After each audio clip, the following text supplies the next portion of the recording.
ხვალინდელი დღე არის საუფლო დღესასწაული, როგორც უკვე გითხარით, მირქმის დღესასწაული, მიგებება იგივე. მოდი ორიოდე სიტყვა ამის შესახებ თქვათ და მერე გადავიდეთ თქვენ შეკითხვებს. აი შეხედეთ, ეს არის ხატი. ხატი ხვალინდელი დღესასწაულისა, მირქმის დღესასწაული. ტაძარში რო ვიყავით, რა ვთქვი, რამდენი დღესასწაულია საუფლო მეთქი? 12. ამ 12-დან ზოგი ისეთი დღესასწაულია, რომ ერთი და იგივე რიცხვში აღინიშნება. აი მაგალითად, ხვალინდელი დღე 15 თებერვალი, ახალი სტილით 15 თებერვალი საუფლო დღესასწაულია მირქმა. არის კიდევ ქრისტეშობა, რომელიც ერთი და იგივე რიცხვში აღინიშნება, ფერისცვალება და ასე შემდეგ. არის ასევე მოძრავი დღესასწაულები. აი რომელიც სხვადასხვა რიცხვში აღინიშნება ყველა წელიწადს. აი მაგალითად აღდგომა არის ასეთი, ამაღლება ასეთი, ბზობა არის ასეთი, სულთმოფენობა ასეთი და ასე შემდეგ. 4 არის ასეთი, რომელიც ესე მოძრაობს. დანარჩენია ერთი და იგივე რიცხვში. ახლა შეხედეთ, დააკვირდით. აქ არის გამოსახული მართალი იოსები, გამოსახულია ყოვლადწმიდა ღვთისმშობელი, გამოსახულია მართალი სვიმეონი, ანა წინასწარმეტყველი და ჩვილი იესო. ეს ბოლოს იმიტომ ვთქვი, რომ მთავარი ეს არის აქ. ბოლოს იმიტომ ვთქვი, რომ აი ყველაზე მთავარი ბოლოს მეთქვა ესე იგი. ტაძარი რო ესე იგი შენდეო ბოლოს ხო გუმბათი დაეთქმება რა? აი ადამიანს თავზე რო გვირგვინი ადგას, აი სამეფო გვირგვინი, ეს გვირგვინია ძალიან მნიშვნელოვანი. და როგორც გვირგვინი ეგრე ვთქვი ბოლოს. ეხლა მოდი ვნახოთ რა ხდება.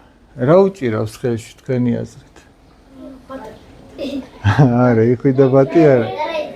ტრედი ტრედის ორი პარტი. არა, ეხლა ნახეთ რა ხდება. არსებობდა ასეთი წესი, რომ ბავშვი რომ დაიბადებოდა და 40 დღის რომ გახდებოდა, უნდა ტაძარში მიეყვანათ, უფლის სახლში უნდა მიეყვანათ და თუ შეძლებული ოჯახი იყო, ესე იგი, ბატკანი მიყავდათ, თუ ღარიბი ოჯახი იყო, აი მტრედის ორი მართვე მიყავდათ, ორი გვრიტი მიყავდათ. ესენი როგორც ჩანს, ღარიბი ოჯახია. ეს არის მართალი სვიმეონი, ვისაც ჩააბარეს ქალწული მარიამი. ისინი როგორც ასეთი ცოლქმარი კი არ არიან, არამედ ეს მოხუცებული კაცია და ყოვლადწმიდა ღვთისმშობელი ქალწული მარიამი ტაძარში იზრდებოდა და შემდეგ მას ჩააბარეს საპატრონოდ.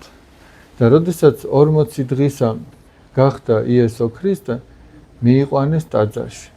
აი ეს კაცი მართალი სვიმეონი 200 წელზე მეტი ხნისა არის. ჯერ კიდევ აი 200 წლით ადრე მას მოკლედ ვიტყვი, ძალიან რო არ გადაგხალოთ. მას ასეთი წიგნი შეხვდა გადასართარგმნათ, ესე იგი ესაია წინასწარმეტყველის წიგნი იყო, იქ ეწერა რომ ღმერთი ადამიანად რომ მოვიდოდა, ქალწულისაგან იშვებოდა. და ის დაეჭვდა რაღაცაში. რომ როგორ შეიძლება რომ ქალწულისაგან იშვას და უნდა ამოეშალა სხვა სიტყვამდე ჩაეწერა. და ანგელოზმა ხელი გაუჩერა და უთხრა რომ სანამ შენი თვალით არ იხილავ განკაცებულ ღმერთს ქალწულისაგან შობილს, შენ არ გარდაიცვლებიო და წარმოედგინეთ ახლა დღეს 200 წელი ვინ ცოცხლობს, ხო არავინ არ ცოცხლობს 200 წელი. ხო და ეს კაცი აი დაახლოებით შეიძლება ითქვას 200 წელზე მეტისა, შეიძლება 300 წელთან ახლოსაც კი არის. ის დახვდა ტაძარში და ჩვილი იესო მიირქვა, ანუ მიიხუტა.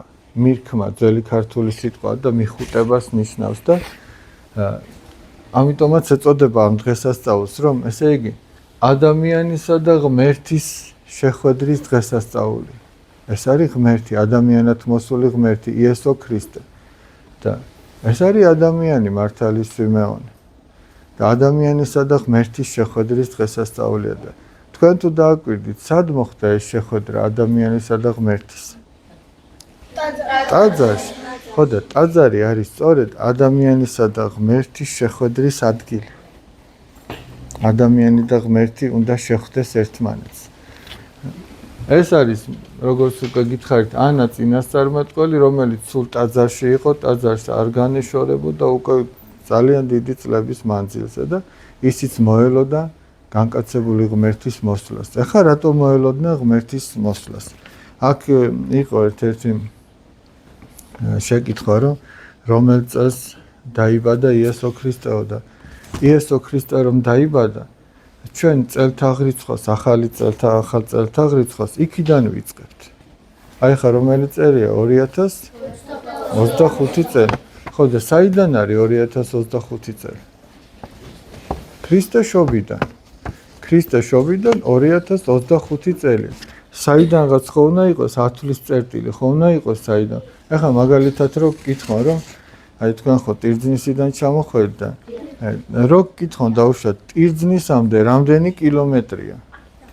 ხო მაგრამ ხო და გაინტერესდებათ საიდან ტირძნისამდე? ხო მართალი, საიდან ტირძნისამდე? გორიდან ტირძნისამდე, კარალეთიდან, ტყვიავიდან თუ საიდან? ანუ პასუხი რო გასცა ხო და გაინტერესდა საიდან ტირძნისამდე? ეხლა ვინმე რო გკითხოს რომელი წელია? შენ ათვლას იწყებს სწორედ ქრისტეშობიდან. ქრისტე რომ იშვა, ღმერთი რომ ადამიანად მოვიდა, იქიდან იწყებ ათვლას.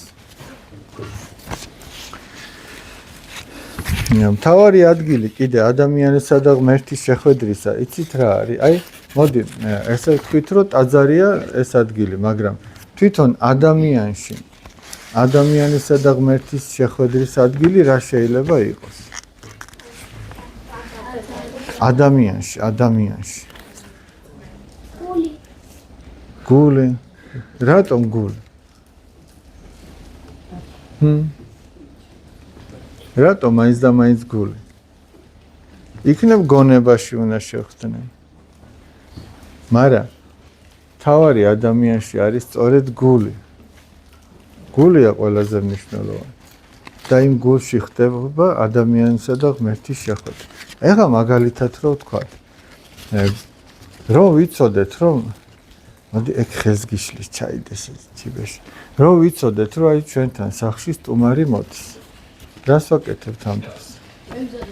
აი როგორ?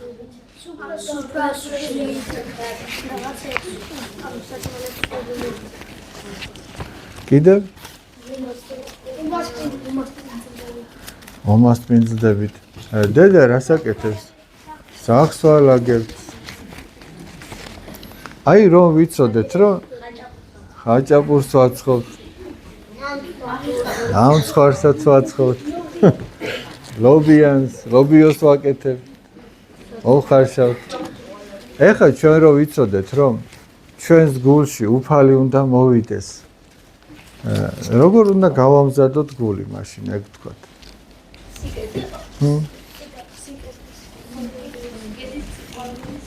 აი გული როგორ უნდა დავალაგოთ? თუ არ უნდა ჩვენს გულს დაალაგებთ. მართალია ეს ვაშკაცი, ლამაზად უნდა დავალაგოთ გული და ეხლა მოდი ჩვენ ერთად ვიფიქროთ გული ლამაზად როგორ დავალაგოთ. როგორ და ვის უთხრათ კეთილი სიტყვა. აი მაგალითად ჩვენს გულში თუ შეიძლება რამე ისეთი იყოს, რაც შეიძლება იქ არ მოგწონდეს. აი რო დავფიქრდეთ, რამე შეიძლება ეგეთი იყოს? კი? აბა თუ ვინც ამბობს, კიო, რა შეიძლება ჩვენს გულში ეგეთი იყოს?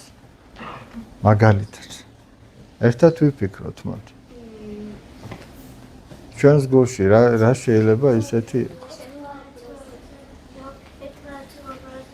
ერთმანეთს რო აბრაზებთ. ხო, ეგ ცოდვა ერთმანეთს რო აბრაზებთ. კიდე რა შეიძლება იყოს? რო არ ტყავ, კიდე? რო ეჩხუბებით, რო ვატყუებთ ერთმანეთს. კიდე? ცუდ სიტყვებს რო ამბობთ, რომ ვაბრალებთ, რომ ჩაგრავთ, რომ დავცინით, რომ შეაშინებ. კიდე? ნახეთ აი რამდენ ეხა მაგალითად ეგ რაღაცეები რო ვაწყენებთ, ეგ რაღაცეები ჩვენს გულში რომ არ იყოს, ჩვენ აზრათაც არ მოგვივიდოდა რომ ეგ რაღაცა არსებობს. გესმით? ესე იგი ჩვენ რადგან თავში ეგ აზრი მოგდის რომ თურმე შეიძლება ჩვენს გულში იყოს მოტყუება, დაცინვა, ტყუილა დაბრალება თუ ადამიანის წყენინება თუ ასე შემდეგ, რაც ჩამოვთვალეთ. რადგან ჩვენ ეს აზრები მოგდის, ესე იგი ჩვენს გულში შეიძლება ეგეთი რაღაც იყოს, ხო მართალი? ეხა ეგ ყველაფერი ჩვენი გულიდან როგორ გამოვიტანოთ? აი მე მინდა მაგალითად რომ ადამიანს არ დავცინოდე. მაგრამ არა და დავცინივარ, ვატყუებ სიტყვაზე ვამბობ, შეიძლება ცუდ სიტყვას ვამბობ. რა გავაკეთო? კარგია მე მომწონს რომ ესე ვიყო? არ შეიძლება ხო და ჩვენ იცი რა უნდა ვქნათ? თითოეულ ადამიანს ისე უნდა მოვექცეთ ჩვენ რომ გაგვეხარდებოდა რომ მოგწეოდნენ. თუ შენ არ მოგწონს რომ დასცინი ხარ, მაშინ არც შენ არ დასცინი. თუ შენ მოგწონს რომ დაგცინიან და აბუჩად გიგდებენ, კი ბატონო, შენს დასცინე და აბუჩად დაიგდე, მაგრამ ეხლა მე მაინტერესებს არის ეგეთი ადამიანი რომ მოსწონდეს რომ დასცინიან და აბუჩად იგდებენ? რო აბრაზებენ, რო ატყუებენ, ცუდ სიტყვებს რო ეუბნევიან, ეგეთ შეიძლება იყოს? ხო და ჩვენ თუ გვინდა რომ ჩვენი გული გასუფთავდეს და უფალი მოვიდეს ჩვენს გულში, არა? ჩვენ უნდა ვეცადოთ რომ აი ეს საქციელები რაც ჩვენ ჩამოთვალეთ, გულიდან უნდა გამოვიტანოთ და გადავყაროთ. ეხლა თქვენ რო ამბობთ რომ ხაჭაპურებს დავაცხობ და ლობიანებსო და ნამცხრებსო, უფალს არ უნდა ეს ჩვენი ხაჭაპურები და ლობიანები, მაგრამ რა დავახვედროთ უფალს? სიკეთე, სიყვარული. აი მაგალითად თანაკლასელს რომ აპატიებ რაღაც რო შეეშალა. გესმის? რომ არ მოატყუებს, სიმართლეს რო ეტყვი, რომ დაეხმარები მაშინ, როდესაც იცი რომ შენი დახმარება ჭირდება, რომ გასაჭირში არ მიატოვებ. ხო მართალი? აბა გასაჭირში თუ მიატოვე რა გამოვა? ან ბოდიში უნდა მოუხადო თუ რამე შეგეშალა და აწყენინე, ხო მართალი? ხო და აი ეგეთ გულში, ეგეთ გამზადებულ გულში უფალი მოვა და უფალი რომ მოვა, იცი რითი იგრძნობს ადამიანი? ძალიან დიდი სიხარული ექნება. აი რომ შეხედავ ადამიანს და რომ ატყობ რომ სიხარული არ აქვს, ან შენ თავს რო ატყობ რომ მე ხა სიხარული არ მაქვს, დამწუხრებული ვარ. ესე იგი უფალი არ მოვიდა ეტყობა გულში და უნდა გამოიკვლიო, რატო არ მოვიდა უფალი ჩემს გულში? რა დავაშავე ისეთი რომ აი უფალი არ მოდის ჩემთან? გესმით? უფალი ყველა გულში მივა. არ იუკადრისებს არც ერთ გულს, მაგრამ ეს ჩვენ უნდა გვინდოდეს. ჩვენ უნდა გავუღოთ უფალს გულის კარი. იცი როდის გავუღებ ადამიანი ღმერთს გულის კარს? როცა თითოეულ ადამიანს ისე მოექცევი შენ რომ გინდა რომ მოგექცეს. როცა თითოეულ გაჭირებულს რამდენადაც შეგიძლია დაეხმარები. როცა ვინმეს რამე შეეშლება და შენ რომ აპატიებ ისე როგორც შენ გინდა რომ გაპატიოს. მაშინ გაიღება ჩვენი გული უფლისათვის და უფალი შემოვა და ჩვენ დიდი სიხარული გვექნება. მაშინ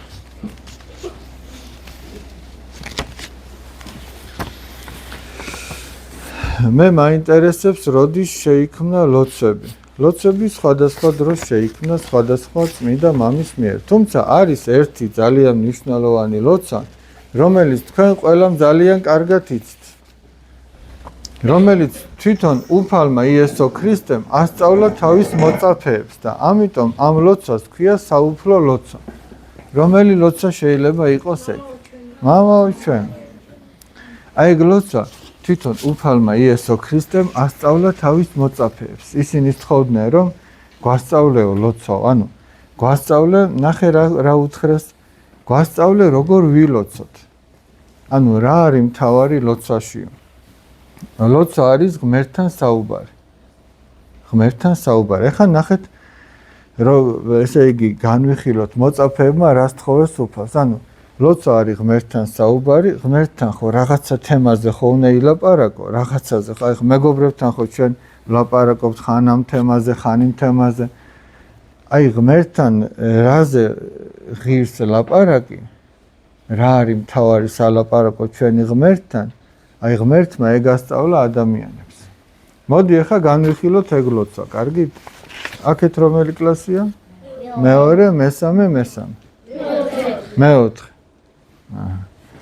მეხუთე რა იქნება? არა ისე ახლა მეცხრე ხო ვერ მოვიდა რაღაცა ავადმყოფობის გამო და რა კარგი იქნებოდა. მეორე, მესამე, მეოთხე და ამ ყველაფრის შეკრება იქნებოდა მეცხრე. თქვენ ხო 9 გამოდიხართ რა შევკრიბოთ. ეგრე არ არის? და იქნებოდა ის მეცხრე. აბა როგორ იწყება საუფლო ლოცვა? მოდი თითო წინადადება ვთქვათ. აბა როგორ იწყება? მამაო ჩვენო. რატო ვამბობთ მამაო ჩვენო? რატო ვამბობთ მამაო? და რატო მაინც და მაინც მამას რატო უწოდებთ? ანუ იგივე ჩვენი მამა. ჩვენი მამა და ჩვენ ვართ ღმერთის შვილები, ხო მართალია? აი მაგალითად, შენც ხო მამას უწოდებ. ის ცუნცულაც მამას უწოდებს, ეს ბავშვები ყველა მამას უწოდებს და თუ ჩვენ ღმერთს ყველა მამას უწოდებთ. ჩვენ ერთმანეთისა ვინ გამოვდივართ? ერთმანეთის დაძმა გამოვდივართ. ანუ თუ ვინმეს რამე უჭირს, კი არ უნდა თქვა რომ სხვას უჭირს. არამედ უნდა თქვა რომ მე მიჭირს, ჩემს ოჯახის წევრს უჭირს. თუ ჩვენ ერთმანეთის დაძმები ვართ. რატო უნდა თქვა რომ ის სხვა არის? ხო ვერ იტყვი. ახლა ოჯახში ხო ვერ იტყვი? შენს დაზე და ძმაზე რო ის სხვა ხო ვერ იტყვი? ერთი დედა გყავს, ერთი მამა გყავს, ერთად იზრდებით და ჩვენც ყველას აი ეს განწყობა უნდა გქონდეს რომ ვინმე სხვა კი არ არის. ისიც ჩვენა ვართ, ჩვენი ოჯახი ერთნი ვართ. და ეს განწყობა რო ექნება ადამიანს, ახლა წარმოიდგინეთ, აი თქვენ ხო ტირძნისიდან ჩამოხვედი და თელ სოფელს აბა წარმოიდგინე, აი ეს განწყობა რო გქონდეს, რომ აი ჩვენ ერთი ოჯახი ვართ. ჩვენ ყველანი დაძმები ვართ. ყველა ერთმანეთზე რო ფიქრობდეს. აი მაგალითად ბაღში რო ჩავა და მოსარწყავი რო აქვს ბაღი. იმას კი არ ფიქრობდეს რომ ჯერ ჩემი ბაღი მოურწყო. არამედ ფიქრობდეს რომ მოდი ჯერ ჩემი ძმის ბაღი მოურწყო. გესმის? იმან გაიხაროს, მერე იმან გაიხაროს, მერე და ბოლოს ფიქრობდეს თავის თავზე. და ყველა რო ეგრე ფიქრობდეს, იქ არასოდეს უსიამოვნება მაგის გამო არ მოხდება. სკოლაში ყველა რო ერთმანეთზე ფიქრობდეს, იქ არასოდეს ერთმანეთს არ მოატყუებენ, ხო მართალი? ერთმანეთს არ დაჩაგრავენ. იმიტომ რომ ეცოდინებათ, რომ ეს ჩემი და და ჩემი ძმა. მერე როგორ ვამბობთ? ესე იგი ჯერ ერთი რომ მამას უწოდებთ და ჩვენ ღმერთის შვილები ვართ. ახლა წარმოიდგინე, აი დაუშვათ შენ რომ რა ქვია სახელი? თომა. შენ რომ რაღაცა არა ვაშკაცურად მოიქცე ის. აი ამითი მამას ხო შეარცხენ. შენ ჯარი წერია, შენ ეგრე კი არ მოიქცე, მაგრამ დაუშვათ აი ბავშვი რომ მოიქცეს ისე რომ აი უღირსად მოიქცეს. დაუშვათ აი უღირსად მოქცევაში რას ვამ? გაიაროს დერეფანში და წაქცეული ბავშვი დაინახოს და არ მივიდეს და არ მიეშველოს. და ეგ რომ მამამ გაიგოს. ხო ძალიან ეწყინება გული დაწყება, ნახე ჩემი შვილი რაც უდათ მოიქცა. ხო და ხო გული ეტკინება. ხო და ჩვენ ხო ფიქრობთ რომ ჩვენი საქციელი ჩვენს მამას და დედას გული არ ვატკინოთ. იცი მშობელს ყველაზე მეტად ეგ უხარია რომ გაიგებს რომ მისი შვილი სადღაც ღირსეულად მოიქცა.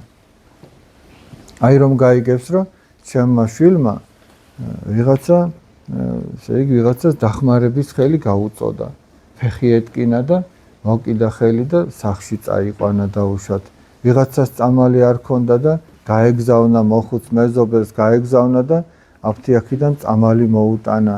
ან რაღაცა ესე იგი წყალი არ ქონდა და აიღო დიდი ჭურჭელი და იმითი წყალი მიუტანა და ეს დედას და მამას ყველაზე მეტად უხარია. ძალიან უხარია. და ეხლა წარმოიდგინეთ, ჩვენ თუ ღმერთს მამას უწოდებთ და ჩვენ მისი შვილები ვართ. ადამიანი თავისი კარგი საქციელით ღმერთს როგორ გაახარებს? ხო მართალია, როგორ გაახარებს და თუ ცუდად მოიქცევა კიდე მას ძალიან ატკენს გულს. ძალიან ატკენს გულს. იმიტომ რომ ღმერთს ჩვენ უყვარვართ. და მას უნდა რომ ჩვენ მხოლოდ კარგი საქმეები გავაკეთოთ. მაგრამ თუ სადმე შეგვეშლება რაღაც, ღმერთი მოწყალეა და ჩვენ რომ ნანობთ ჩვენ საქციელს, ღმერთი გპატიოს. ესეთი ამბავი. შემდეგ რა ხდება? მამაო ჩვენო, მე რას ვამბობთ? რომელი ხარ ცათაშინა?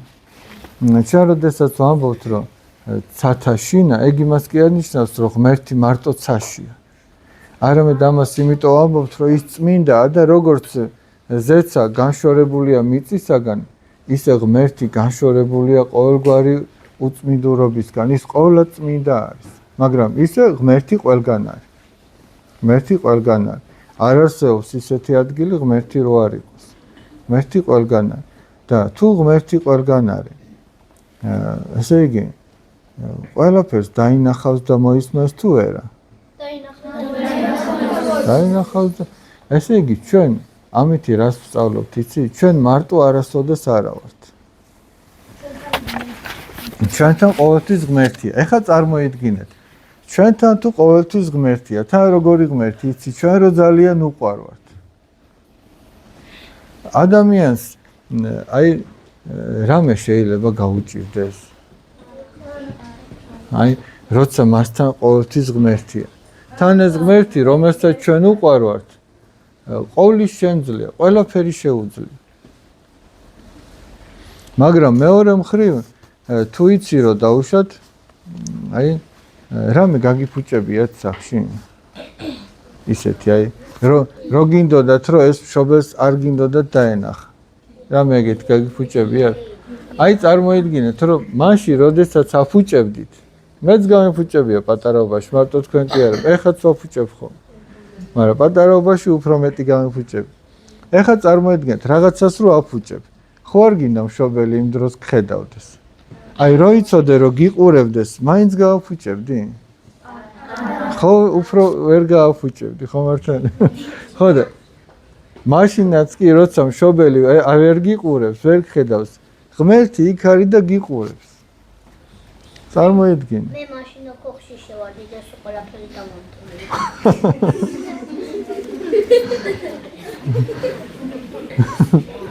ხოდა შენ რა ქვია? ზუკა, ჩემო ზუკა, ჩემო ზურაბ. შენ რო ოქში შეხვედი და შევარდი და ყველაფერი დაამტვრე. ეგ ხდება. არა, ეგ ხდება.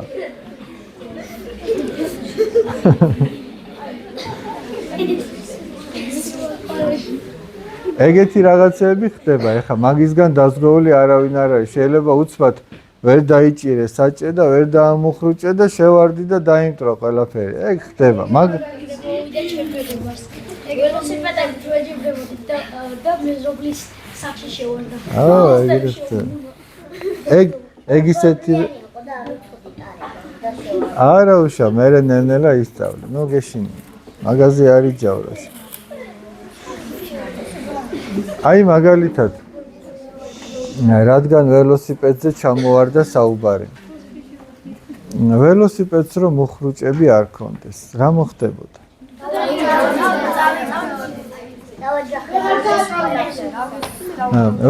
ველოსიპედს რამდენი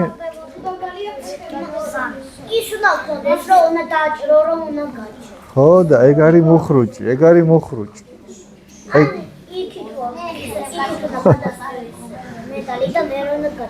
ხო და ნახე რამდენი ბორბალი აქვს ველოსიპედს?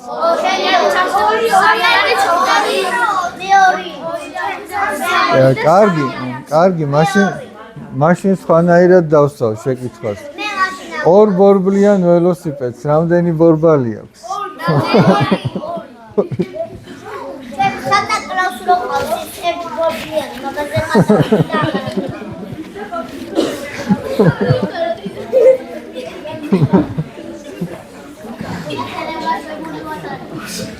ხო და ნახეთ რა ხდება. ორ ბორბლიან ველოსიპედს ორი მუხრუჭი ხო დაჭირდება. ერთმა რომ ერთი ბორბალი დაიჭიროს, მეორე. ხო მართალი. ადამიანსაც აქვს ორი მუხრუჭი.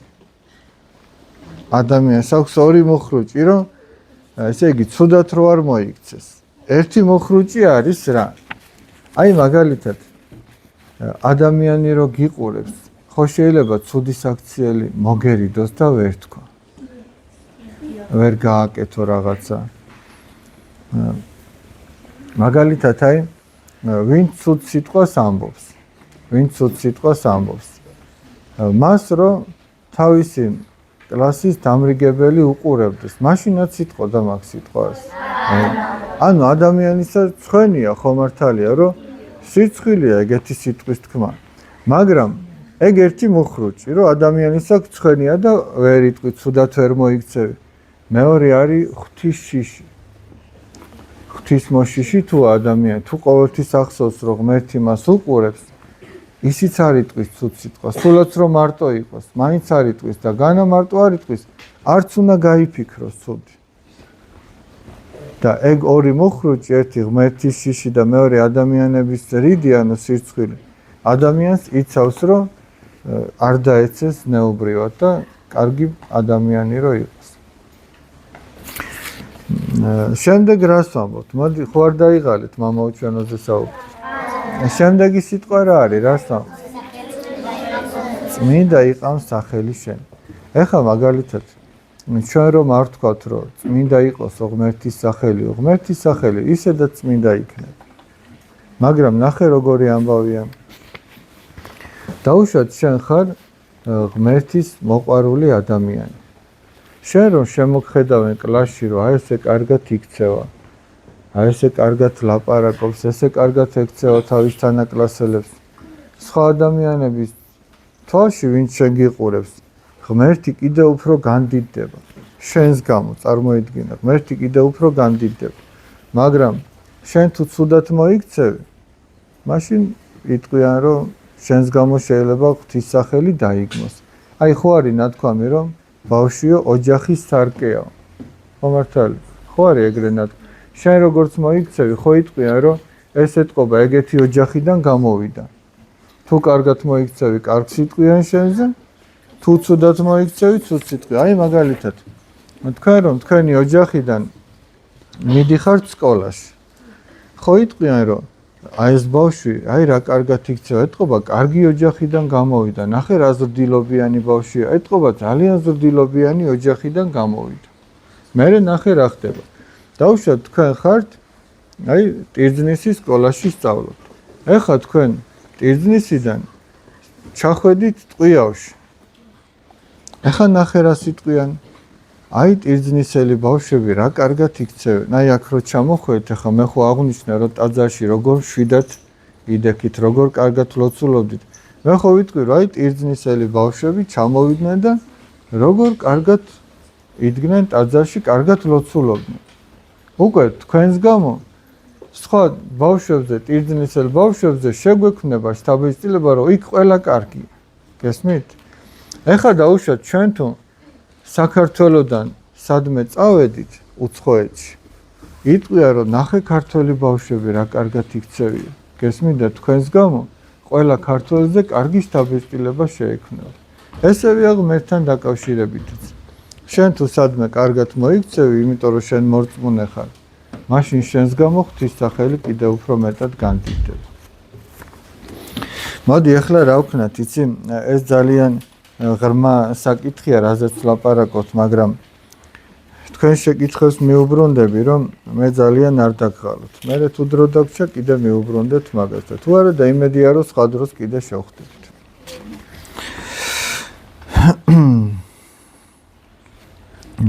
მაინტერესებს, როდის აცვეს იესო ქრისტე ჯვარს. იესო ქრისტე იყო 33 წლის, როდესაც ის ჩვენთვის, ჩვენს გადასარჩენად ჯვარს ეცა. როდის შეიქმნა სამყარო? სამყარო, როგორც ჩვენ წმინდა წერილი გვამცნობს, ბიბლია გვამცნობს, დაახლოებით 7000 წლის წინ. ეხლა არის ხოლმე ამბობენ მეცნიერული გამოკვლევები ამდენი მილიონი წლის წინ, ამდენი მილიარდი წლის წინ, მაგრამ ჩვენ გვჯეროს ღვთის სიტყვისა, რომელიც ამბობს, რომ ზუსტად გაწერილია წლები, როდის რა შეიქმნა, მერე ვის მერე ვინ ცხოვრობდა, ვის მერე ვინ ცხოვრობდა და როგორ მოვიდა დღემდე. ეს ყველაფერი წმინდა წერილში, ანუ ბიბლიაში არის აღწერილი. მაინტერესებს, როდის შემოვიდა მართლმადიდებლობა საქართველოში. მართლმადიდებლობა საქართველოში შემოვიდა პირველ საუკუნეში. იყო ერთი ასეთი მოციქული ანდრია პირველწოდებული. უფალი იესო ქრისტეს 12 მოწაფე ყავდა და იესო ქრისტეს ზეცა დამაღლების შემდგომ მოციქულებმა წილიყარეს თუ ვინ სად უნდა წასულიყო ქრისტიანობის საქადაგებლობად, აი მართლმადიდებლობის საქადაგებლობად. და ყოვლადწმიდა ღვთისმშობელს ქალწულ მარიამს ხვდა წილად რომ ქრისტიანობა ეკადაგა ივერიაში, ანუ საქართველოში. თქვენ ყურადღებას იქცევთ და თუ აქ ხართ, აქ იყავით, თუ გარეთ ხართ, გარეთ დაჯექცეთ. და ნახეთ რა მოხდა.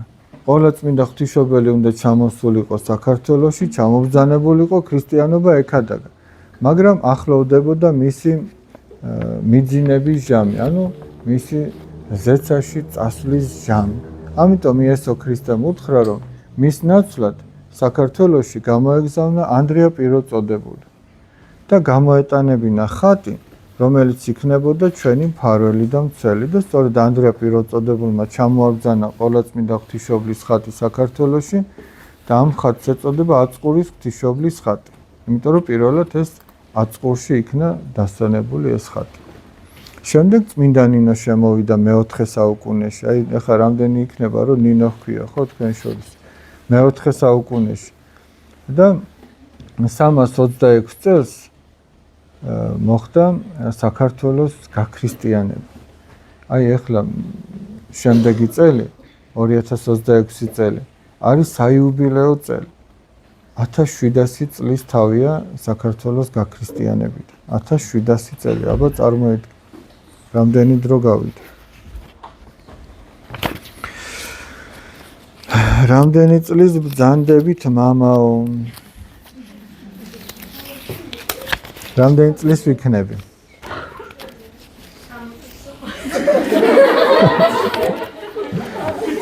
კარგი. ცოტა დამინდეთ. არა. თავიდან რა თქვი? 68 და მე 47 და ცოტა ახლო. 39.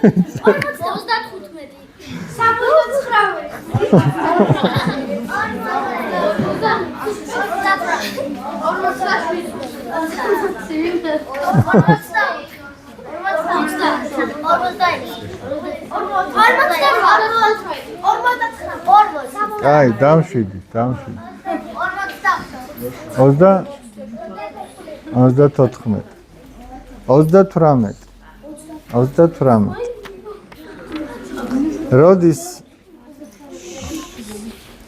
როდის აშენდა პირველი ეკლესია? ბავშვებო, პირველი ეკლესიები, პირველი ტაძრები მიწის ზემოთ არ არსებობდა. ქრისტიანობა იდევნებოდა. აი თუ სადმე გაიგებდნენ რომ ის ქრისტიანია, მას დევნიდნენ, მას აწამებდნენ, კლავდნენ ამის გამო. ამიტომაც პირველი ტაძრები მიწის ზემოთ არ იყო. პირველი ტაძრები იყო მიწის ქვემოთ, მიწათხრილები.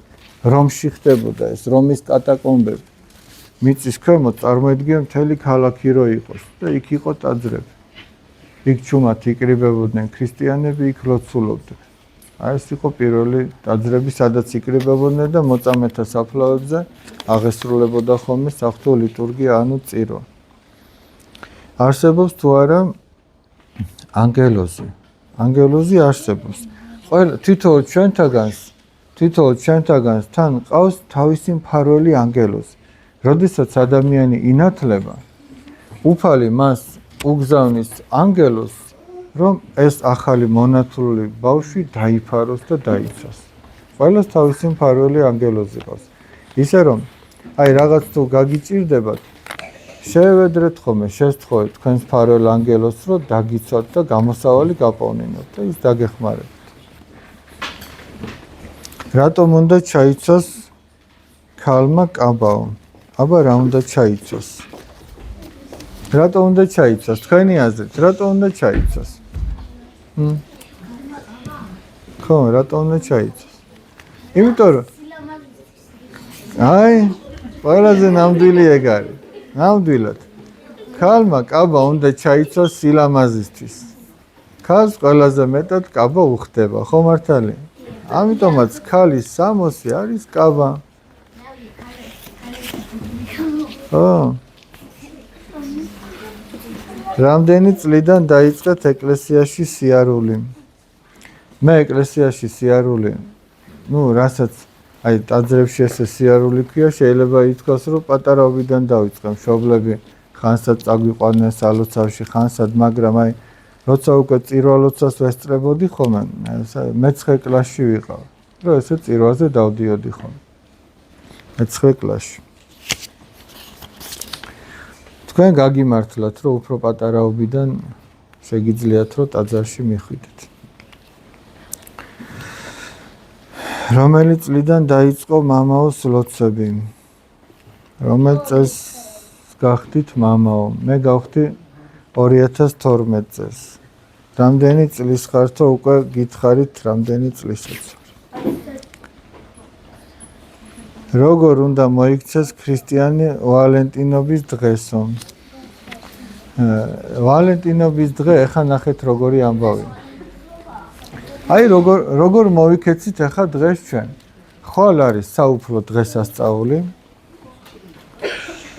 მირქმა, როგორც უკვე ვისაუბრეთ, ამიტომ დღესასწაულის წინა დღეს აუცილებლად არის ხოლმე ლოცვა, სადღესასწაულო ლოცვა მირქმისა. უნდა დაესწროს ამ ლოცვას, მერე უნდა წავიდეს, აღსარება უნდა თქვას და მოემზადოს მეორე დღისთვის, რომ მივიდეს ტაძარში და ეზიაროს. აი ესე უნდა მოიქცეს. ეგ არის ამ დღეს თავად. რაც შეეხება იმას, რომ სიყვარულის დღეო, სიყვარულის დღე სულ არის, რას მიქვია დრო და ამინდიო, იმ ფილმის არ იყოს. როცა გიყვარს სიყვარულის დღე სულ არის. ყოველ დღე უნდა აგძნობინო ადამიანს, რომ გიყვარს. ეხა მაგალითად, აი თუ შეყვარებული ყავს ადამიანს, ახლა ჯერ თქვენ შეიძლება პატარები ხართ, თუ ყავთ შეყვარებული? კი? ხა ჩაუკრავთ ხოლმე? არა?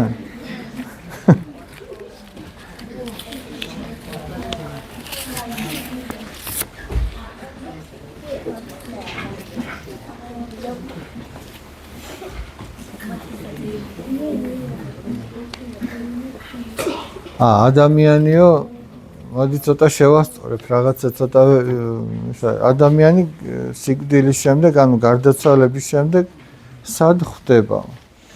ადამიანი გარდაცვალების შემდეგ იქ ხვდება, რასაც ის დაიმსახურებს.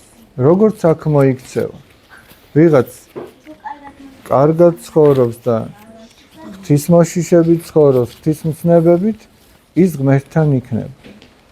ღმერთთან კიდე ყოველთვის სიხარულია და ბედნიერება. და ვინც არ ცხოვრობს ასე და არ უნდა ღმერთთან ყოფნა, ის ღმერთთან ვერ იქნება. და ღმერთთან რო ვერ იქნება, იმას ბედნიერება არ ექნება. ამიტომ ჩვენ უნდა ვეცადოთ, რომ აქვე ამ წუთის ოფელშივე ვეცადოთ, რომ ღმერთთან ერთად ვიცხოვროთ. სინდისიერად ვიცხოვროთ, ღვთისმცნებებით ვიცხოვროთ. რასაც ხვდებით, რომ კარგია, ის ვაკეთოთ. რასაც ხვდებით, რომ არ ვარგა, ის არ ვაკეთოთ.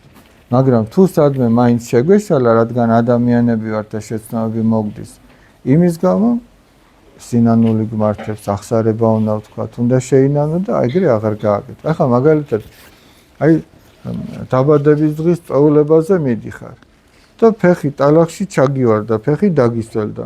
რას აკეთებ? სახლში მიდიხარ, გამოიცლი და წახვალ. ხო არავის არა, დაგისველდა, აი ზამთარია, ცივა, ფეხი ჩატყობუნე, დაგისველდა. ეხა ეგრე ხო არ წახვალ დაბადების დღეს? წახვალ, გამოიცლი, გააგრძელებ, ისევ მიხვალ და ესე არის სულიერ ცხოვრებაში. თუ რამე ცოდვაში ჩავარდ, კი არ უნდა დარჩე იმ ტალახში. ხო არავინ არის ეგეთი, რომ ფეხი ჩაუვარდა ტალახში და თქვა, რომ რახან ტალახში ჩამივარდა ფეხი, მოდი აქ დავრჩები, აღარ ამოვალო. ეგრე ხო არავინ არის ამს. ამოვა და გამოიცლის, აგრძელებს გზას. ესეა ცუდი ჩვეულება, ცუდი საქციელიც. როცა რაიმე ცუდს გააკეთებ, უნდა შეცვალო ეს საქციელი და გააგრძელო კარგად ცხოვრება.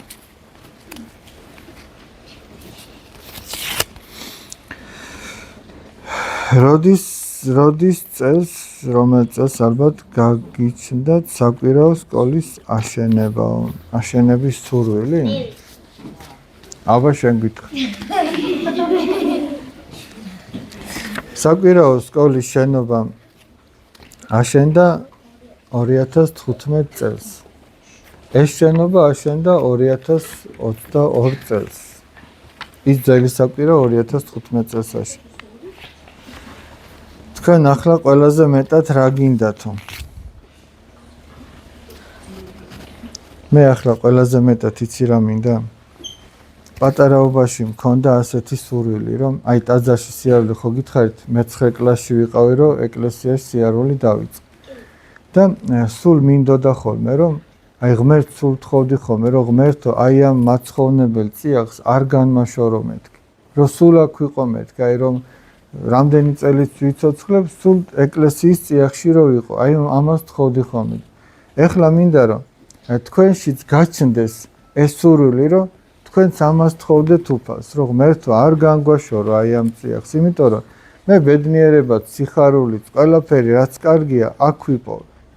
და თქვენც იპოვით აქ. და მე მინდა რომ თქვენში თითოეულ იმ ბავშვი, ვისთანაც მე შეხება მაქვს, ყველაში გაჩნდეს ეს სურვილი, რომ ღმერთო, ოღონდაც სულ აქ ვიყოთ. აი ესეთი ცხოვრების წესით ვიცხოვროთ სულ. აი ეგ მინდა. მაგისთვის ვეწვალებით, ღვთისწყალობით. კმაყოფილი ხარ თუ არა მამაო რომ გახდით? კი, კმაყოფილი ვარ. მადლობა ღმერთს. მადლობა ღმერთს. შეიძლება ადვილი არ არის, რთულია, მაგრამ ღმერთის წყალობაა და ღმერთი ეხმარება ადამიანს.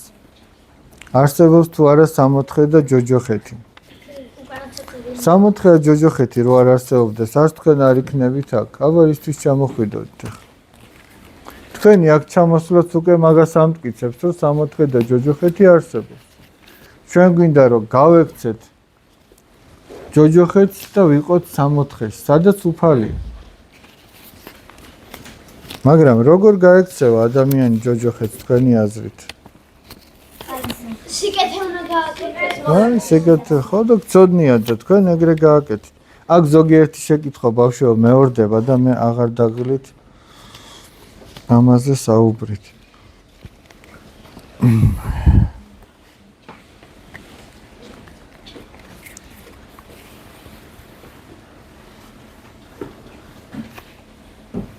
აქ არის შეკითხვები, რომ ადამიანი რომ გარდაიცვლება, ვინც არ არის მონათლული, არ არის ქრისტიანი, სად მოხდება? ეს საბოლოო ჯამში ღმერთმა იცის, ვინ სად მოხდება. მაგრამ ჩვენ ვიცით, რომ ადამიანი იმისათვის, რომ გადარჩეს და ცხონდეს, უნდა მიიღოს ქრისტეს ნათელი. ანუ მოინათლოს და ეცადოს, რომ ღვთის ერთგულებით იცხოვროს. ხშირად თქოს ახსარება, ხშირად ეზიაროს. უფალი ამბობს, რომ ვინც ეზიარებაო, მასში არის სიცოცხლე. მასში არის უკვდავება, ვინც ეზიარება. ამიტომ ჩვენ უნდა ვეცადოთ, რომ ხშირად ვეზიაროთ.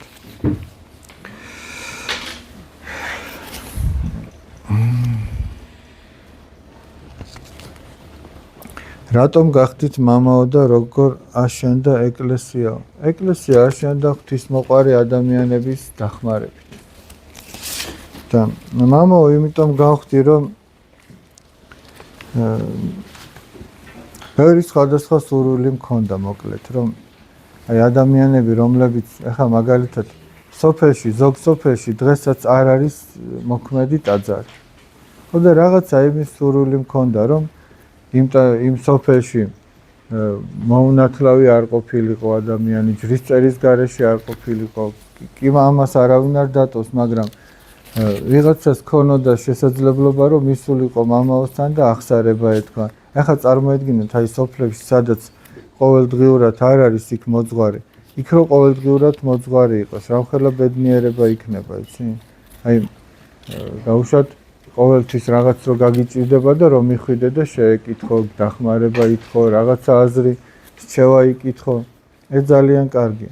ამიტომ თქვენ თუ ესე იგი რომ გაიზრდებით და თქვენგან ვიღაცა კარგი სასულიერო პირი გამოვა და თქვენ სოფელს ამითი ანუგეშებს, ყველგან რო იყოს ესეთი სასულიერო პირი, ამითი თქვენ სოფელს ძალიან დაეხმარებით.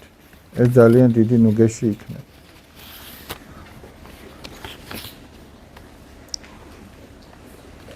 ვინც ქრისტიანი არ არის შეუძლია რომ გაქრისტიანდესო? ვინც ქრისტიანი არ არის შეუძლია რომ გაქრისტიანდეს. ოღონდ მე ბოლოში გამახსენეთ რომ ვილაპარაკოთ რა არის ქრისტიანობა. ყველაზე დიდი ცოდვა რა არის? თქვენი აზრით რა არის ყველაზე დიდი ცოდვა? ადამიანს დაჩაგრავს ყველაფერი ადამიანს რომ მოკლავ. კიდე? ესე პატარა ბავშვები, მოკლაზე და ეგეთ რაღაცებზე რატო ლაპარაკობთ? ეთქობა რაღაცებს უყურებთ ხოლმე ტელეფონებში, ტელევიზორში. თამაშები. აი ხა თამაში მე გამიგია რომ გაერთო, მაგრამ კვლელობის თამაშები ეგ რაღა თამაში. კაია, კვლელობით რო ერთობი? კვლელობით რო ერთობი. მე გირჩევთ ბავშვებო. მე არ ვიცი ამას რამდენად ახლა თქვენ გაითვალისწინებთ, მაგრამ თამაშები, სადაც ესე იგი ვინმეს ცემა არის, ვინმეს მოკლა, რაღაც სისხლთან არის დაკავშირებული, ეგეთი თამაშები ჯობია საერთოდ არ ითამაშო. იმიტომ რომ ეგ თქვენს გონებას, თქვენს ფსიქიკას, თქვენს გულს დააზიანებს.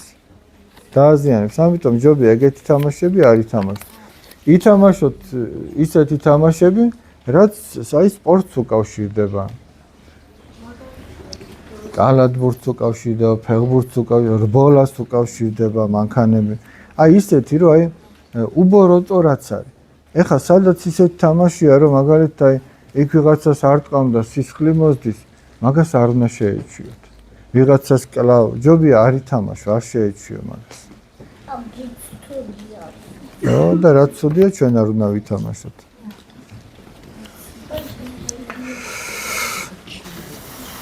თუ ადამიანმა ცოდვა ჩაიდინა და აღსარება ჩააბარა, ღმერთი აპატიებს ამ შეცდომასო? ეხლა მაგალითად, მე რომ დავაგვიანე შემოსვლა. თქვენ მაპატიეთ? აი ხომ აპატიეთ და ღმერთი არ აპატიებს? ხო და აპატიებს. მე რო შემოვიდი, ხო გითხარით შენდობას ხოთ, მაპატიეთ რომ დავაგვიანე. თქვენ მითხარით არა უშავს და რაღაც ამდაგვარი, ხო მართალი? და ღმერთიც აპატიებს, ღმერთს ხო უყვარს ადამიანები. ეხლა ჩვენ წარმოიდგინეთ, აი ზოგიერთი ჩვენთაგანი პირველად შევხვდით ერთმანეთს და მოვედი პატიება გთხოვეთ და მაპატიეთ, ხო მართალები? ღმერთი კიდე ადამიანს სანამ დაიბადებოდა, მანამდე ციცნობდა და მისი შვილია და უყვარს და მისთვის ჯვარს ეცვა და არ აპატიებს? აპატიებს.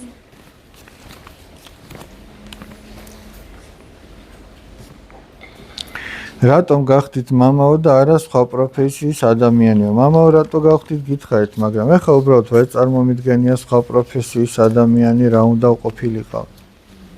სხვათა შორის გაგიმხელთ და გეტყვით რომ მინდოდა რომ ჟურნალისტი გამოსულიყავ.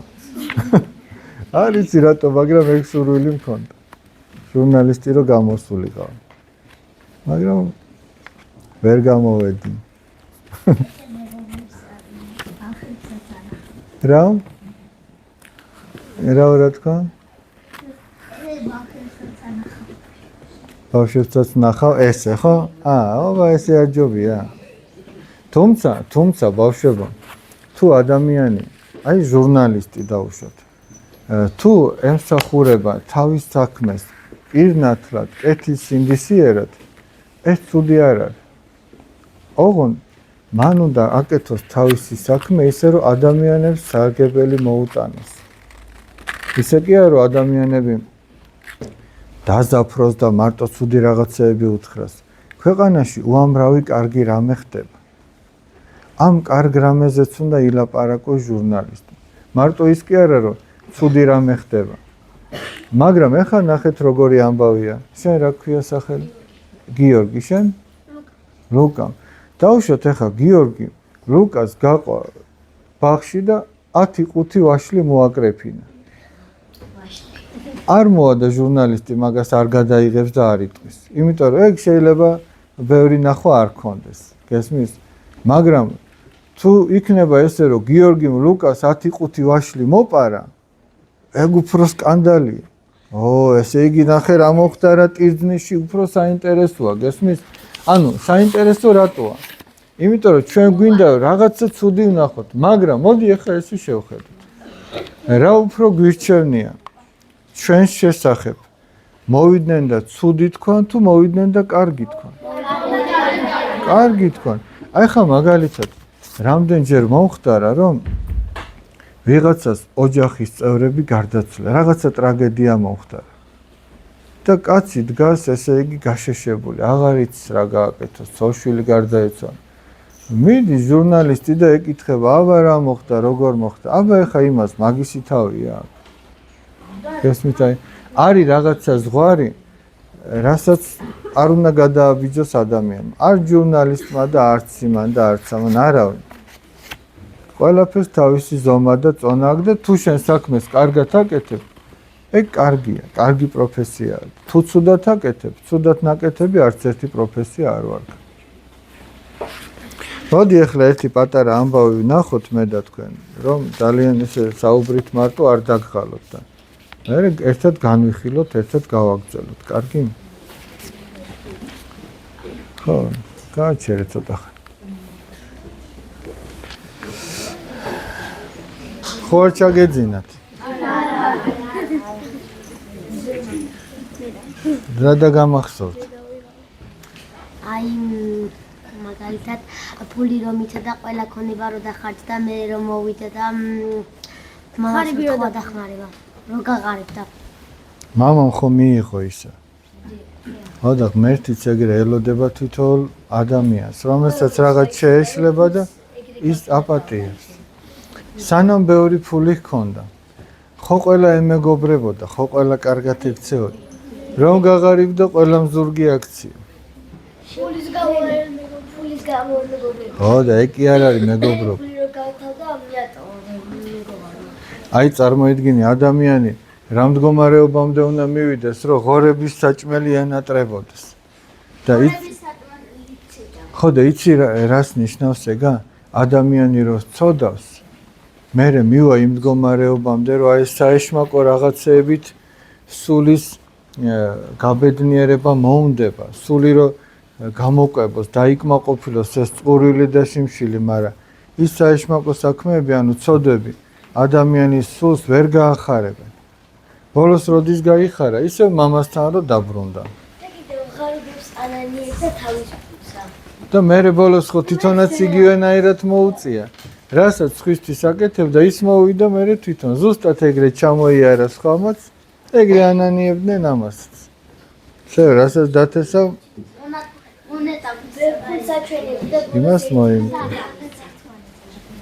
კარგი. რა ვყოთ ახლა, გავუშალოთ ლოგინები, დავაწვინოთ აქ. დავაძინოთ ბავშვები, ზოგს ეძინება უკვე. გილოცავთ კიდევ ერთხელ ბავშვებო, დამდეგ დღესასწაულს, მირქმის დღესასწაულს. მერთმა მრავალს დაგასწროთ, გახარებულები იყავით, ჯანმრთელები. მოდი ერთხელაც დაურიგოთ ისინი, რაც ერთხელ უკვე დაურიგეთ. ავდგეთ, აბა კიდევ ერთი პატარა ლოცა წარმოვთქვათ და მერე დავემშვიდობოთ ერთმანეთს.